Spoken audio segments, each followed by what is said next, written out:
Pemirsa, berita terkait peperangan semakin santer terdengar di telinga kita. Mulai dari perang Rusia-Ukraina yang kini belum juga usai, kini ditambah lagi dengan perang yang sangat memanas antara Israel dan juga Hamas. Ini berkecamuk di Timur Tengah. Konflik ini dikhawatirkan akan memicu lonjakan harga minyak dunia, apalagi jika peperangan tersebut meluas ke negara-negara lainnya di kawasan Timur Tengah. Jika harga minyak melonjak, pada akhirnya tingkat inflasi berbagai negara pun bisa ikut melesat. Padahal hampir seluruh negara di dunia saat ini sedang berjibaku menjinakkan tingkat inflasi di negaranya usai pandemi COVID-19. Lalu bagaimana proyeksi tren harga minyak di tengah eskalasi konflik di Timur Tengah saat ini? Selengkapnya kita akan ulas dan juga bahas bersama dalam harga minyak panas dingin di tengah perang Gaza. Ya pemirsa, membahas mengenai tren harga minyak di tengah eskalasi konflik yang terjadi antara Israel dan juga Hamas, Bank Dunia pun mengeluarkan proyeksinya terhadap gerak laju harga minyak ke depan. Kini kita lihat dulu ya sedikit latar belakang kenapa sebetulnya harga minyak bisa melonjak dengan adanya konflik di Timur Tengah. Dari perang Rusia dan juga Ukraina, kita sudah memperoleh gambaran bahwa perang ini memberikan dampak pada pasokan berbagai komoditas, baik karena jalur distribusi yang mungkin bisa terhambat di daerah yang tengah berkonflik, maupun terhentinya pasokan suatu komoditas yang berasal dari daerah yang tengah terlibat konflik. Jadi kalau kita ingat setelah terjadinya konflik Rusia dan Ukraina, harga bahan pangan seperti misalnya gandum turut melonjak ya pemirsa, dan hal ini juga karena ekspor komoditas biji-bijian atau serealia dari negara tersebut menjadi terhambat akibat adanya konflik geopolitik tersebut. Padahal Ukraina dan Rusia merupakan negara yang masuk dalam daftar penghasil gandum terbesar di dunia. Nah sekarang pemirsa, dengan adanya konflik di kawasan Timur Tengah antara Israel dan juga kelompok militan Hamas Palestina, maka yang dikhawatirkan adalah bisa memicu lonjakan harga minyak dunia. Apalagi jika peperangan tersebut meluas ya ke negara-negara lainnya di kawasan Timur Tengah. Karena seperti kita ketahui, Timur Tengah ini merupakan kawasan penghasil minyak utama dunia. Berdasarkan data dari OPEC di tahun 2022 saja, Timur Tengah ini masih mencatat kontribusi terbesar pada produksi minyak dunia, yaitu sekitar 34,5%. Nah artinya bisa dibayangkan ya, apabila perang terus berkelanjutan dan juga meluas, bukan tidak mungkin pasokan minyak ini akan terganggu dan pada akhirnya memicu lonjakan harga minyak.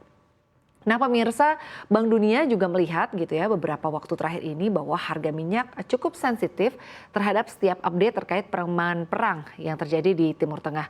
Bahkan harga minyak saat ini bisa naik dan juga turun dalam waktu yang sangat cepat saat mendengar kabar perang semakin meluas atau kabar dengan tone positif misalnya jika ada isu soal potensi perang sedikit mereda. Kekhawatiran ini yang dinilai Bank Dunia mampu membuat harga minyak ini sulit berada di kondisi stabil saat ini atau harganya cukup dinamis ya pergerakannya. Nah melihat datanya saja sejak perang Israel dan Hamas pecah, harga minyak dunia ini sudah terkerek naik ya sekitar 6% kenaikannya. Dan juga kalau dilihat lagi di sisi lain ya harga minyak juga bisa saja cepat mengalami penurunan mengingat adanya risiko penurunan konsumsi minyak di sejumlah negara konsumen utama yang tengah mengalami tekanan ekonomi. Tapi pemirsa yang perlu diwaspadai adalah belum adanya titik temu dari perang yang terjadi dan juga masih adanya risiko perang akan meluas dan berlangsung cukup lama. Bahkan untuk proyeksi harga minyak apabila perang makin memanas, Bank Dunia melihat ada potensi harga minyak ini bisa naik ke level $150 Amerika Serikat per barelnya pemirsa. Nah Bank Dunia menyebutkan juga ada 3 skenario ya terkait efek perkembangan perang dan juga terhadap gerak harga minyak. Kita akan bahas di slide selanjutnya. Ya ini adalah skenario dari harga minyak ya di tengah konflik versi Bank Dunia. Ada 3 skenario yang dianalisa oleh World Bank dalam hal ini. Untuk yang pertama ini adalah skenario disrupsi atau gangguan kecil pemirsa. Nah, di mana dalam skenario gangguan kecil ini dilihat sebagai skenario yang setara dengan pengurangan produksi minyak yang terlihat selama perang Saudara-Libya pada tahun 2019 lalu. Dan ini juga bisa saja artinya dalam hal ini hanya sekitar 500.000 hingga 2 juta barel per hari untuk produksi minyak. Dan ini juga diperkirakan akan mendorong harga minyak ke level $93 Amerika Serikat hingga $102 Amerika Serikat per barel pada kuartal keempat ini. Lalu ada skenario gangguan sedang. Nah, skenario gangguan sedang ini kalau menurut World Bank melihat mungkin saja gangguannya sama dengan saat perang Irak di tahun 2003 lalu, di mana ada pemotongan produksi minyak 3 hingga 5 juta barel per hari sehingga mendorong harga minyak ini menjadi 109 sampai 121 dolar Amerika Serikat per barel. Lalu skenario yang selanjutnya adalah skenario gangguan besar. Nah, Bank Dunia ini melihat bahwa hampir sama dengan dampak embargo minyak Arab di tahun 1973 yang mampu menyusutkan pasokan minyak 6 hingga 8 juta barel per hari dan ini membuat harga melejit menjadi 140 hingga 157 dolar Amerika Serikat per barel atau melonjak 75% lebih dan bisa saja lebih tinggi lagi.